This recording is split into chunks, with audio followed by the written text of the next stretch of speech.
Hello friends, let me introduce Dr. V. Narayan Iyer.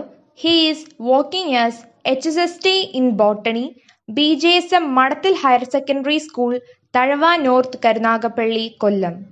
I cordially invite all of you to this activity-oriented online plus 2 botany class final part 17. Once again, I welcome you all.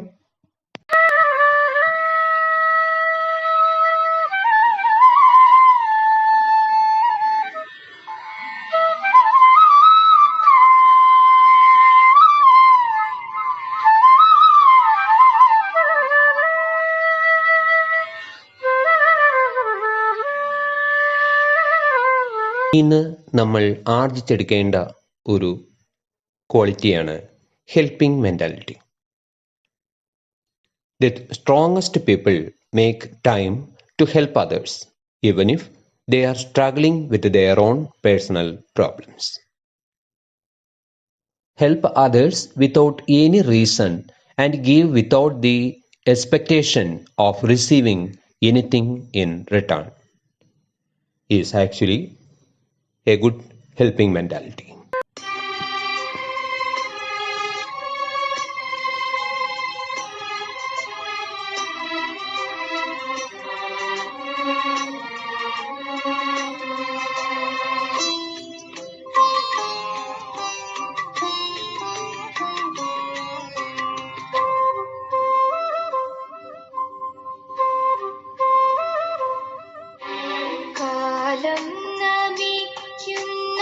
കൈവല്യമേ കരളിൽ തെളിയും കിടാവിളക്കേ കാലങ്ങൾ തൻ തിരു സാന്നിധ്യമേ പ്രണാമം പ്രണാമം പ്രണാമം.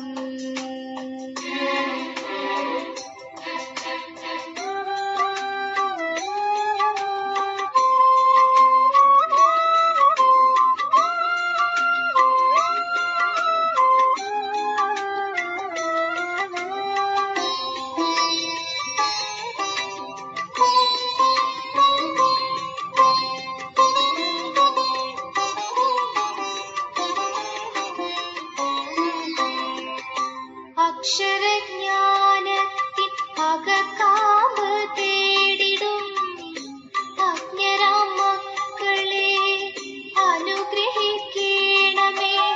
ഉണ്ടും ഉറങ്ങിയും സ്നേഹിച്ചും ആർപ്പിച്ചും ഉത്സവമാക്കണേ ജീവിതയാത്രകൾ. ഉത്സവമാക്കണേ ജീവിതയാത്രകൾ. കാലം നമിക്കുന്ന കൈവല്യമേ കരളിൽ തെളിയും കിടാവിളക്കേ. Good morning. കഴിഞ്ഞ ക്ലാസ്സുകളിലായി നമ്മൾ പ്രോജക്റ്റാണ് അവതരിപ്പിച്ചുകൊണ്ടിരുന്നത്. 6 പ്രോജക്റ്റാണ് നമ്മൾ ചെയ്യുന്നത്. അതിൽ 3 പ്രോജക്റ്റ് കഴിഞ്ഞു. അടുത്ത 3 പ്രോജക്റ്റാണ് ഈ ക്ലാസ്സിൽ അവതരിപ്പിക്കുന്നത്. Dahlia, sunflower and zinnia. അപ്പോൾ ആദ്യം ഡാലിയ ഗ്രൂപ്പിൽ നിന്നും ആരാണ് വരുന്നത്? Mithun Raj from C2 batch. Project എന്താണ്? To study the various sources, effects and control measures of air pollution in your locality. Okay, വന്നോളൂ.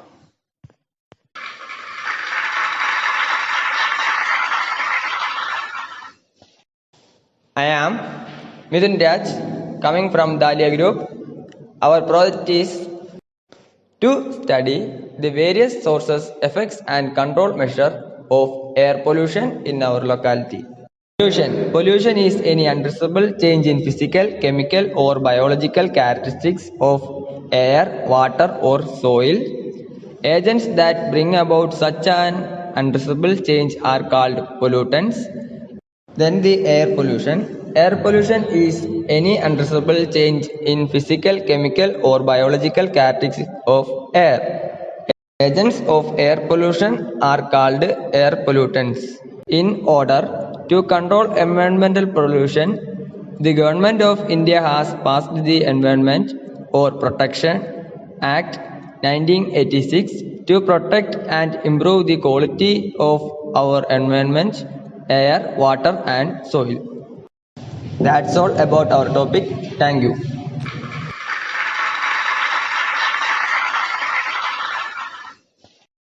അപ്പോൾ എയർ പൊല്യൂഷൻ മനസ്സിലായല്ലോ. ഇനി സൺഫ്ലവർ ഗ്രൂപ്പിൻ്റെ പ്രോജക്റ്റാണ്. ആരാണ് presenter? Akhil Babu from C2 batch. എന്താണ് project? To study the various sources, effects and control measures of water pollution in your locality. വന്നോളൂ.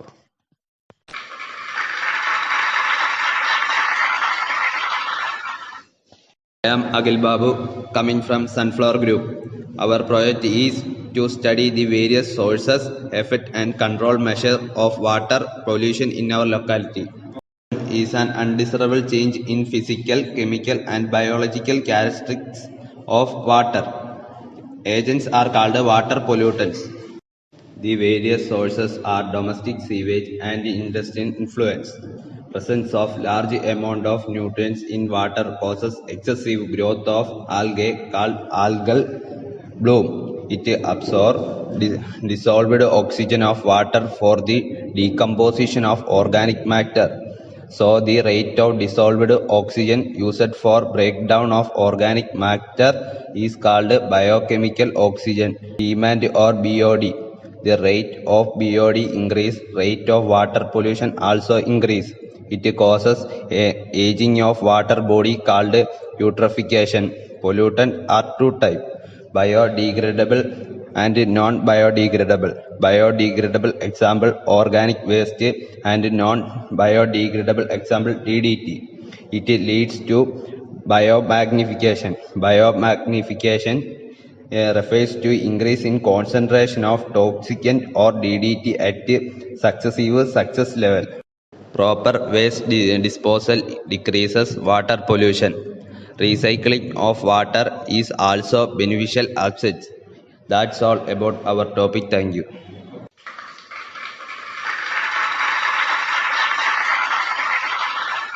അടുത്തതായി സീനിയർ ഗ്രൂപ്പ്, അതായത് പ്രോജക്റ്റ് 6 ലാസ്റ്റ് ഗ്രൂപ്പിൻ്റെ പ്രോജക്റ്റാണ്. ആരാണ് presenter? Revathi from C2 batch.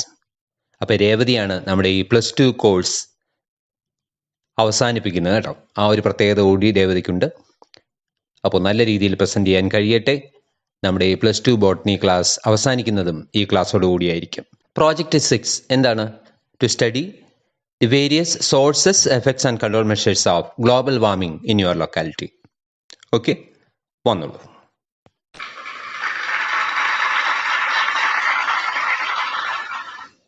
Hi friends, a warm welcome to all. I am Revati from Senior Group. Our project is to study the various sources, effects and control measures of global warming in our locality. Global warming. The increasement of global temperature due to the presence of greenhouse gases is called global warming. The various greenhouse gases are carbon dioxide, chlorofluorocarbons, nitrous oxide, methane, etc. Of these, 60% is carbon dioxide. The most harmful greenhouse gas is chlorofluorocarbons. The total radiations emitted from sun is called solar radiations or solar spectrum or electromagnetic spectrum or electromagnetic radiations. It consists of two types. They are visible spectrum (VGR) and invisible spectrum infrared, UV, X-ray, alpha, beta, gamma rays. The greenhouse gases absorb infrared radiations or heat radiations and reflect back to Earth. So global temperature increases rapidly. In glasshouse, greenhouse effect is due to the presence of infrared radiations. The ozone layer prevents the entry of harmful radiations into Earth. But the excess emission of greenhouse gases cause thinning of ozone layer called ozone hole. It destructs the ozone layer called ozone depletion. The ozone layer is seen in stratosphere. Montreal Protocol was signed to control the emission of ozone depleting substances. Deforestation. Deforestation is the conversion of forest areas to non-forest areas. Slash and burn agriculture. In slash and burn agriculture, the farmers cut down the trees of the forest and burn the plant remains. It is also called jump cultivation. Reforestation.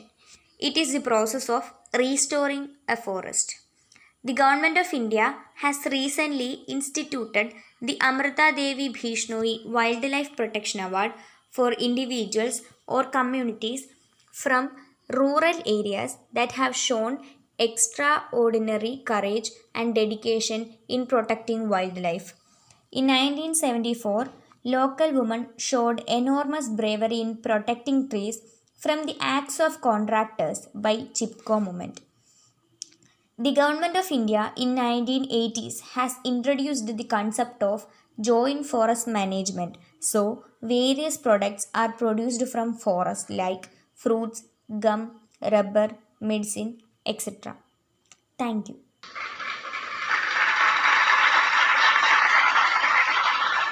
Environmental issues എന്നുള്ള ബോട്ടണിയുടെ last ചാപ്റ്ററിലാണ് നമ്മൾ 3 പ്രോജക്റ്റും ചെയ്തത്. Okay, ഈ project അവതരിപ്പിച്ച ഗ്രൂപ്പുകൾ dahlia, sunflower, സീനിയ. Okay, അപ്പോൾ ഇതോടുകൂടി നമ്മുടെ 2021 botany +2 portion online video class പൂർണ്ണമാവുകയാണ്. ഓക്കെ, അപ്പോൾ നമുക്ക് നല്ലൊരു ചാപ്റ്റർ തന്നെയാണ്. ഇന്ന് നമ്മൾ നേരിടുന്ന ഒരു പ്രധാനപ്പെട്ട ഒരു പ്രശ്നം എന്ന് പറയുന്നത് പൊള്യൂഷൻ ആൻഡ് ഗ്ലോബൽ വാർമിംഗ്. ഇത് രണ്ടുമാണ് അല്ലേ? അപ്പോൾ ഇത് വളരെ പ്രായോഗിക തലത്തിലേക്ക് നമ്മൾ ചിന്തിച്ച് ഓരോരുത്തരും ഇതിനകത്ത് മാറ്റങ്ങൾ ഉൾക്കൊണ്ട് പരിശ്രമിക്കേണ്ടതായിട്ടുണ്ട്. അതിനനുസരിച്ച് പ്രയത്നിച്ചാൽ തീർച്ചയായിട്ടും നമ്മുടെ ഭൂമി, മണ്ണ്, വായു, ജലം, അന്തരീക്ഷം ഇവയെല്ലാം മലിനമാകാതെ ഒരു പരിധിവരെ നമുക്ക് നല്ല രീതിയിൽ നമുക്ക് മാത്രമല്ല മറ്റുള്ള ജീവജാലങ്ങൾക്കും ജീവിക്കാൻ സാധ്യമാകുന്ന രീതിയിൽ നമ്മൾ ഈ പ്രോജക്റ്റിലൂടെ മാറ്റം വരുത്തേണ്ടതുണ്ട് ഇല്ലേ? അതാണ് ഈ പ്രോജക്റ്റിൻ്റെ യഥാർത്ഥ ലക്ഷ്യം. അത് തിരിച്ചറിഞ്ഞ് പ്രവർത്തിക്കുമ്പോഴാണ് നമ്മുടെ ഈ പ്രോജക്റ്റ് പൂർണ്ണമാവുന്നത്, അതായത് അതിൻ്റെ ലക്ഷ്യം കാണുന്നത് അല്ലേ? അപ്പോൾ നമ്മൾ പ്രസംഗത്തേക്കാൾ പ്രവൃത്തിക്ക് മുൻതൂക്കം കൊടുക്കുക. ഓക്കെ, അപ്പോൾ നമുക്ക് പൊള്യൂഷൻ എന്താണെന്ന് നോക്കാം. The undesirable change in the physical, chemical and biological characteristics of air, water or soil is called pollution. Okay, and the substances which cause pollution are generally called pollutants. അത് air pollution cos ചെയ്യുന്നതാണെങ്കിൽ എന്ത് പറയാം? Air pollutants. Water pollution cos ചെയ്യുന്നതാണെങ്കിൽ എന്ത് പറയാം? Water pollutants. Okay, ഇനി പൊള്യൂട്ടൻസിനെ തന്നെ ഇപ്പൊ air pollution നമ്മൾ നോക്കുകയാണെങ്കിൽ എന്താണ്? What is the definition of air pollution? The undesirable change in the physical, chemical and biological characteristics of air is called air pollution. അപ്പോൾ water pollution എന്താണ്? The undesirable change in the physical, chemical and biological characteristics of water is called water pollution. കണ്ടോ? അപ്പോൾ pollution ആകുമ്പോൾ ഇത് രണ്ടും contrasting ആയിട്ട് നമുക്ക് കൊണ്ടുപോകാവുന്നതേ ഉള്ളൂ. ഓക്കെ, അപ്പോൾ എയർ പൊള്യൂട്ടൻസ് തന്നെ നമുക്ക് രണ്ടായിട്ട് തരംതിരിക്കാം. Primary air pollutants and secondary air pollutants. എന്താണ് ഇത് തമ്മിലുള്ള വ്യത്യാസം നോക്കാം അല്ലേ? എന്താണ് primary air pollutants? The air pollutants which cause pollution directly from their source of origin. അതിന് എക്സാമ്പിൾ എന്തൊക്കെ പറയാം? Automobile exhaust, smoke, dust, pollen grains etcetera. ഇതെല്ലാം നമുക്ക് പറയാം. ഓക്കെ, ഇനി സെക്കൻഡറി എയർ പൊള്യൂട്ടൻസ്. എന്താണ് secondary air pollutants? Pollutants which react in atmosphere and form products and these products cause pollution. Such pollutants are called secondary air pollutants. നമുക്കറിയാം, നമ്മൾ താജ്മഹലൊക്കെ പോകാൻ ഇഷ്ടപ്പെടുന്നവരാണ് അല്ലേ, കാണാനായിട്ട്. അപ്പോൾ ഈ താജ്മഹലിന്റെ അന്നത്തെ ഷൈനിങ് ഇന്നില്ല. കാരണം എന്താണ്? Due to severe air pollution. അവിടെ സെക്കൻഡറി എയർ പൊള്യൂട്ടൻസ് ആണ് ആക്ട് ചെയ്യുന്നത്. നൈട്രിക് ആസിഡ്, സൾഫ്യൂരിക് ആസിഡിന്റെ ഒക്കെ പ്രസിപ്പിറ്റേഷൻ അന്തരീക്ഷത്തിൽ ഉണ്ടാകുന്നത് due to severe air pollution. Okay, അപ്പോൾ ആ പ്രോഡക്റ്റ് ആണ് കോസ് പൊള്യൂഷൻ. ആസിഡ് റെയിൻ പോലുള്ള സംഭവങ്ങൾ ഉണ്ടാകുന്നതുകൊണ്ടാണ് അവിടെ ആ ബിൽഡിങ്ങിന്റെ ഷൈനിങ് കുറഞ്ഞു വരുന്നത്. ഓക്കെ, അതുപോലെ വേറൊരു എഫക്റ്റാണ് ഫോട്ടോ കെമിക്കൽ സ്മോഗ് അല്ലേ? പല വലിയ രാജ്യങ്ങളിലൊക്കെ ലൈറ്റ് എയർ പൊള്യൂഷൻ കൂടുന്നതനുസരിച്ച് ഈ ലൈറ്റിന്റെ പ്രസൻസിൽ ഡസ്റ്റ് പാർട്ടിക്കിൾസ് കൂടെ ചേർന്ന് ഒരു സ്മോഗ് പോലൊരു അപ്പിയറൻസ് ഉണ്ടാകും. സോ സിവിയർ ആക്സിഡൻസ് ഒക്കെ ഉണ്ടാകാൻ കാരണം അതാണ് വെളിരാജ്യങ്ങളിലൊക്കെ. ഓക്കെ, അപ്പോൾ അതിന് പറയുന്ന പേരാണ് ഫോട്ടോ കെമിക്കൽ സ്മോഗ്. അതും എയർ പൊള്യൂഷന്റെ ഒരു എഫക്റ്റ് ആണ്. ഓക്കെ, ഇനി ഇത് നമ്മൾ എങ്ങനെ കൺട്രോൾ ചെയ്യാം? കംപ്രസ്ഡ് നാച്ചുറൽ ഗ്യാസ് അതൊക്കെ വന്നു കഴിയുമ്പോൾ പൊല്യൂഷൻ റേറ്റ് കുറയുക തന്നെ ചെയ്യും, ഇല്ലേ? അപ്പൊ കഴിയുന്നതും നമുക്ക് നടന്നു പോകാവുന്ന ദൂരമാണെങ്കിൽ നടന്നു പോകുന്നതാണ് ഏറ്റവും ബെസ്റ്റ് എന്ന് പറയേണ്ടി വരും, ഇല്ലേ? പണ്ട് അങ്ങനെയായിരുന്നല്ലോ. അപ്പോൾ walking is the best exercise എന്ന് പറയുന്നത് അതുകൊണ്ട്. അപ്പോൾ നമുക്ക് പൊല്യൂഷൻ കുറയ്ക്കുകയും ചെയ്യാം, ഇല്ലേ? ഇപ്പൊ ഡൽഹി പോലുള്ള സിറ്റിയിൽ നമ്മളിപ്പോൾ നോക്കുകയാണെങ്കിൽ സിവിയർ എയർ പൊല്യൂഷൻ ഇപ്പൊ റീസെന്റ് ആയിട്ട് നമ്മളത് കണ്ടതാണ്. അപ്പൊ അതുകൊണ്ട് ആ ഒരു കണ്ടീഷനിൽ എന്താണ് ആൾട്ടർനേറ്റ് ഡേയ്സിൽ വാഹനം ഓഡ് നമ്പർ ഈവൻ നമ്പർ വെച്ചാണ് അവിടെ വാഹനമൊക്കെ ഓടിക്കാറുള്ളത്. അപ്പൊ ഇതൊക്കെ പൊല്യൂഷൻ മനുഷ്യൻ സൃഷ്ടിക്കുന്ന ഒരു സംഭവം തന്നെയാണ്, ഇല്ലേ? അപ്പൊ മനുഷ്യൻ കുറെ നാൾ വെളിയിൽ ഇറങ്ങാതിരുന്നപ്പോൾ പൊല്യൂഷന്റെ റേറ്റ് ഗണ്യമായി കുറഞ്ഞു, ഇല്ലേ? നമുക്കറിയാം ഈ പ്രതികൂല സാഹചര്യത്തിൽ നമ്മൾ ഇറങ്ങാൻ പറ്റാത്തൊരു കണ്ടീഷൻ ഉണ്ട്. പക്ഷെ അവിടെ മനുഷ്യന്റെ ആ ഒരു ഇൻവോൾവ്മെന്റ്, പ്രകൃതിക്കുണ്ടാകുന്ന ബുദ്ധിമുട്ട് അവിടെ ഒരു പരിധി വരെ പരിഹരിച്ചു. പക്ഷെ മനുഷ്യന് ദോഷമായി മാറി, അത് വേറൊരു കാര്യം. പക്ഷെ ആ പൊല്യൂഷൻ റേറ്റ് നല്ലപോലെ കുറയാൻ സാധിച്ചു, ഇല്ലേ? ഇനിയിപ്പോൾ വാട്ടർ പൊല്യൂഷനിലേക്ക് വരുമ്പോഴത്തേക്കും നമ്മൾ ഓർഗാനിക് വേസ്റ്റ് ഒക്കെ കൊണ്ടുവന്ന് വാട്ടറിൽ ഡംപ് ചെയ്യുന്നു, അല്ലേ? അപ്പൊ അത് ഒഴിവാക്കുക. അങ്ങനെ ഡംപ് ചെയ്യുമ്പോൾ അവിടെ കൂട്ടമായിട്ട് വരുന്ന ഓർഗാനിസമാണ് ആൽഗകൾ. അപ്പൊ ആൽഗ കൂട്ടമായിട്ട് വരുമ്പോൾ അതെടുക്കുന്ന ഓക്സിജൻ ഡിസോൾഡ് ഓക്സിജൻ ആണ്. സോ മറ്റുള്ള എല്ലാ ഓർഗാനിസങ്ങൾക്കും ആ ഓക്സിജൻ വേണം, വാട്ടറിൽ ജീവിക്കുന്ന ഓർഗാനിസങ്ങൾക്ക്. പക്ഷേ this algae absorb dissolved oxygen from water for the degradation of organic matter. So that is called biochemical oxygen demand or BOD. So BOD increases, rate of water pollution also increases. BOD decreases, rate of water pollution decreases. അപ്പൊ അങ്ങനെ ഒരു clear water body കുറെ കഴിയുമ്പോഴത്തേക്കും ageing നടക്കുന്നു, decaying. ഈ ആൽഗയുടെ വേസ്റ്റും ടോക്സിൻസും എല്ലാം വന്നിട്ട് അവിടെ ഡീക്കേയിങ്, ഏജിങ് നടക്കുന്നു. അതിന് പറയുന്ന പേരാണ് യൂട്രോഫിക്കേഷൻ. ഓക്കെ, അപ്പൊ ആൽഗെ കൂട്ടമായിട്ട് വരുന്നതിന് പറയുന്ന പേരാണ് ആൽഗൽ ബ്ലൂം, ഇല്ലേ? അപ്പൊ ചില ചെടികളും പായൽ വർഗത്തിലുള്ള ചില ചെടികളൊക്കെ ഈ പൊല്യൂഷൻ കോസ് ചെയ്യുന്നുണ്ട്. അതിൽ ഏറ്റവും പ്രധാനിയാണ് കുളവാഴ അഥവാ ഐക്കോർണിയ. ഇപ്പൊ ഞാൻ ഒരു സ്ഥലം വിസിറ്റ് ചെയ്യുകയുണ്ടായി, ഒരു അമ്പലം. അതിന്റെ ചുറ്റുപാടും നോക്കിയപ്പോൾ ഭയങ്കര പൊള്യൂട്ടഡ് ആണ്, കാരണം ഈ കുളവാഴയാണ്. അപ്പൊ അതിനെ എങ്ങനെ കൺവേർട്ട് ചെയ്യാം എന്നുള്ള ഒരു വർക്ക് ഞാനിപ്പോൾ പ്രോജക്റ്റ് ആലോചിച്ചുകൊണ്ടിരിക്കുകയാണ് കേട്ടോ. അത് നിങ്ങളെ അറിയിക്കുകയാണ്. അപ്പൊ അതിനെ ബേസ് ചെയ്ത് കുറച്ച് പ്രോജക്റ്റ് ഇപ്പൊ ചെയ്തുകൊണ്ടിരിക്കുകയാണ്. ഓക്കെ, അപ്പൊ എന്തായാലും അതൊക്കെ നമുക്ക് ഒഴിവാക്കി അതിനെ നല്ല രീതിയിൽ കൺവേർട്ട് ചെയ്യാൻ നമുക്ക് പറ്റണം, ഇല്ലേ? അപ്പൊ അതിലൂടെ ഒരു പരിധി വരെ നമുക്ക് വാട്ടർ പൊല്യൂഷൻ കുറയ്ക്കാവുന്നതേ ഉള്ളൂ. അപ്പൊ ഈച്ച് ആൻഡ് എവരി പേഴ്സൺ ആണ് ചിന്തിക്കേണ്ടത് നമ്മുടെ പ്രകൃതിയെ സംരക്ഷിക്കുക, ഇല്ലേ?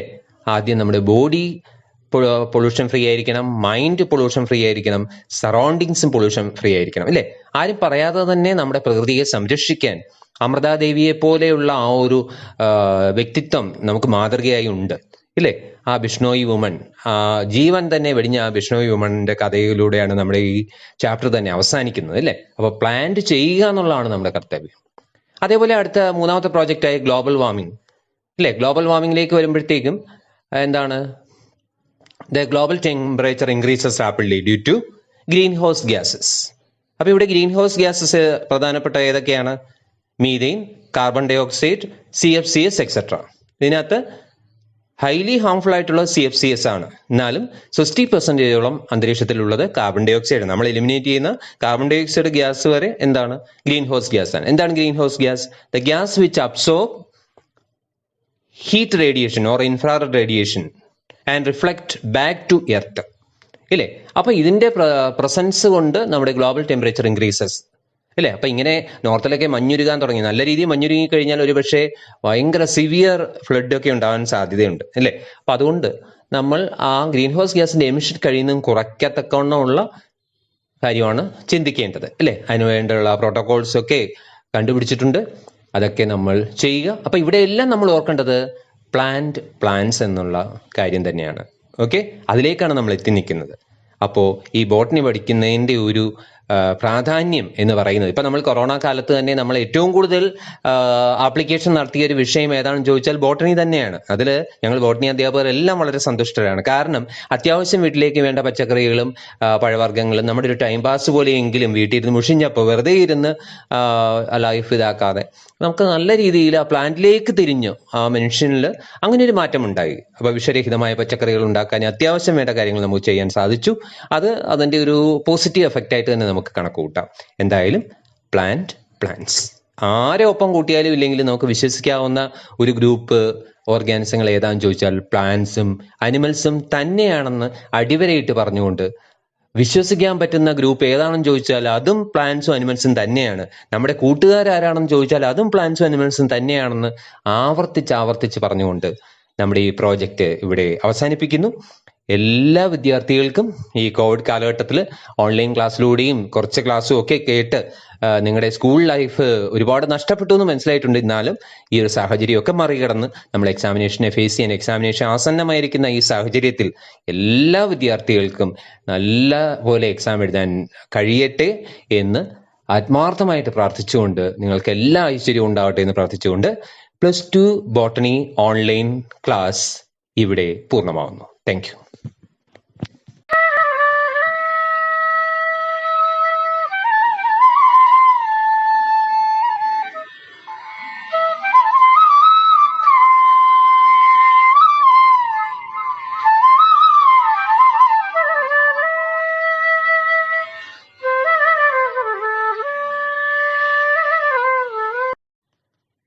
ഇന്നത്തെ +2 ബോട്ടണി ഓൺലൈൻ ക്ലാസ് ഇവിടെ പൂർണ്ണമാവുന്നു.